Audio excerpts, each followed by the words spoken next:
Yonezu Kenshi's Kickback. Chainsaw Man opening. It samples a Morning Musume song from 2002. 3 things you do not know about this song. 1. What he sampled, and why. 2. The kanji at the center of the chorus means slave power. 3. The line that wants to be happy until rest in peace. Beyond the subtitles, where we read J-pop lyrics as literature. 10 minutes for what English translations cannot carry. Episode 006. Kickback. November 9, 2002. Morning Musume releases their 15th single, Suda. We're alive. Yes. We're alive. Cheerful idol pop, matching outfits, a 16-year-old lead vocalist.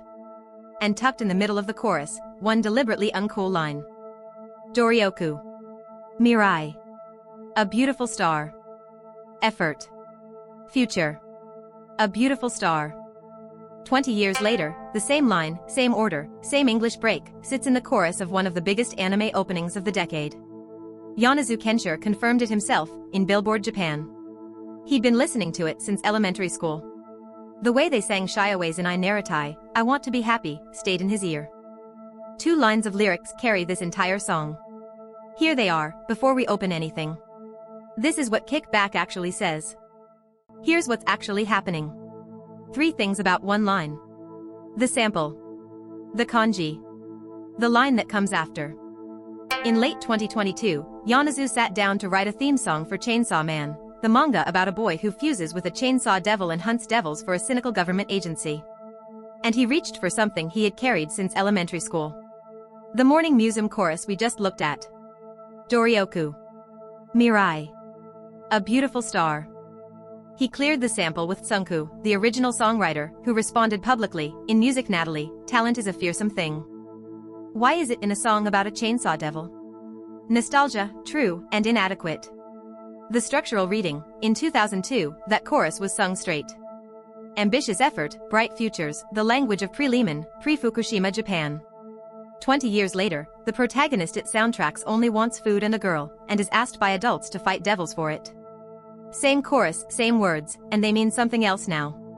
The hopefulness has become a punchline. The cheerful syntax stays. The world the syntax lives in changed. Look at the first word. Doryoku. Effort. Break the kanji into parts. At the bottom, chikara, power, strength. Above it, do the phonetic that gives the sound. The standard dictionary entry stops there. But look up as a standalone character, and it means slave. Servant. Bonded laborer. The same kanji behind the slightly insulting modern pronoun yatsu, descended from oracle bone glyphs of a kneeling captive being given orders. The compound was chosen for sound, not meaning. But the meaning is there in the character anyway. Inside the word every Japanese child grows up calling effort is a kneeling figure, given the strength to do what was asked. English effort comes from Old French, to make a force. A neutral push. No slave inside. Yonezu sings it in the chorus. With a Morning Musume sample. About a boy hunting devils to be fed. Now the second line on the lyric card. Happy de Yumetsukashite. Rest in peace mate Iku Ze. Literally, let's fill it with happy. All the way to rest in peace. 2 English loanwords inside one Japanese line, both in katakana, the script Japan uses for things imported and slightly offstage. The most affirmative English word a Japanese listener owns, happy, paired with the most familiar English phrase for death, RIP, the abbreviation you see on social media the day someone passes. The line refuses to write until I die in Japanese. Sure new made would be too direct. So it reaches across the ocean for a 4-letter English abbreviation and uses it as a horizon. Be happy until RIP. It is what live, laugh, love would be if it had read more philosophy. Live, laugh, love assumes the living continues. Happy until RIP knows it doesn't. And this is what the entire chorus is doing. The 2002 sample. The effort that secretly says slave. The happy that ends at RIP. The surface is bright, the inside is exhausted, and the song knows. Now we can teach you to hear it. Decode showed you what's in the chorus. Learn is what you take to the next J-pop song you listen to. 3 tools. Japanese popular music has a long tradition of the deliberate quote. The artist drops a line from a song their listeners might know, sometimes from 20 years before, sometimes from 100, and lets the older meaning bleed into the new context. Hachi, the Vocaloid producer who became Yonezu Kenshi, did this constantly. The chain is older than any one artist. Here's the tool. When a J-pop chorus drops one line that sounds tonally weird, too cheerful for the verse, too archaic for the year, pause it.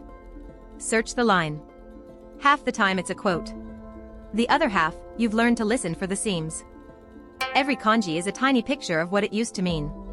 Most have been worn smooth by centuries of use. A few still show through. Doryoku, literal, phonosemantic compound, slave sound over power radical, meaning effort, exertion, applied strength. When you see a kanji you don't recognize, find the radical, find the phonetic, look up each piece alone. Watakushi hai is written, a private field beside folded grain. I was originally my own crop. The pictures are still there. They just take a second look to surface.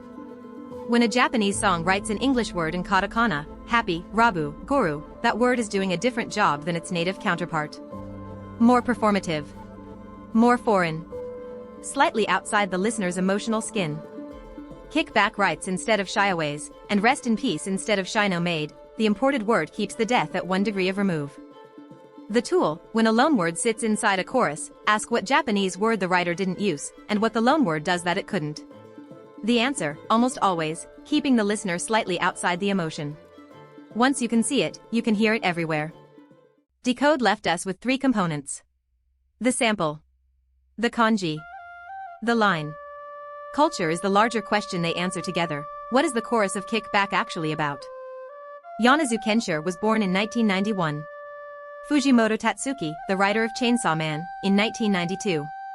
They are exactly the generation that started school as the lost decade settled in, finished it as Lehman Brothers fell, and began their careers under the long shadow of Fukushima. They grew up watching the cultural permission for ambition leave the room. Chainsaw Man's protagonist is a boy whose ambitions are reducible to bread and a girl. He fights, when he fights, because the alternative is starving. He is the perfect 2022 protagonist for the Doryoku, Mirai, a beautiful star generation, because the words are now slogans on the walls of a building that doesn't exist anymore. The English-speaking internet has a phrase that decorates a particular kind of home: live, laugh, love. 3 imperatives on a wooden plaque, unbearable in their sincerity. The phrase assumes the laughing will continue. The loving will continue. Happy until RIP is what live, laugh, love sounds like after the listener has accepted that the living stops. The Japanese line keeps the cheerfulness. The speaker still wants to be happy, still considers happiness the goal. What changes is the duration, happiness done continuously, on purpose, in a finite window, with the end visible. In Japan, this structure is 1,000 years old. Mujo, the Buddhist principle that nothing lasts, the foundation of half of medieval poetry. Mono no aware, the bittersweet awareness that things end. Kick Back takes that millennium-old structure and writes it in the most aggressively contemporary language available. The 1,000-year-old Mujo arrives in 2022 wearing, and rest in peace. Now the circle closes on the sample. Yonezu reached for Morning Musume because 2002 was the last cultural moment in Japan when Doryoku, Mirai, a beautiful star could be sung straight. Pre-Lehman. Pre-Fukushima. He needed a piece of music that was sincere when it was made, so that a 2022 song could quote it and mean something else. The cleverness isn't the sample. The cleverness is the timestamp. 2002. The last year you could mean it. The song is not nostalgia for the year. The song is nostalgia for the ability to be that sincere. Happy until RIP. Effort built on slave power. A sample from the last sincere year. The song knows. 3 tools. 1 habit. The next time a J-pop chorus surprises you, pause the line that sounds tonally weird and search it. Ask what Japanese word the katakana loanword replaced. And open the kanji at the center, the way we opened, radical, phonetic, each piece alone. If you find something, put it in the comments. The song, the chorus, what you noticed. The best ones become future episodes. 2 resources for going deeper. Italki, a tutor who will read a J-pop lyric out loud with you, link in the description. And Wanekani, to actually own and also linked. The song is Kick Back. Listen once today, all the way through. Spotify link below. Listen for the 2002 chorus is at the center, the rest in peace in katakana. The song knows. I'm beyond the subtitles. Subscribe if this is the kind of thing you want more of. Until next time.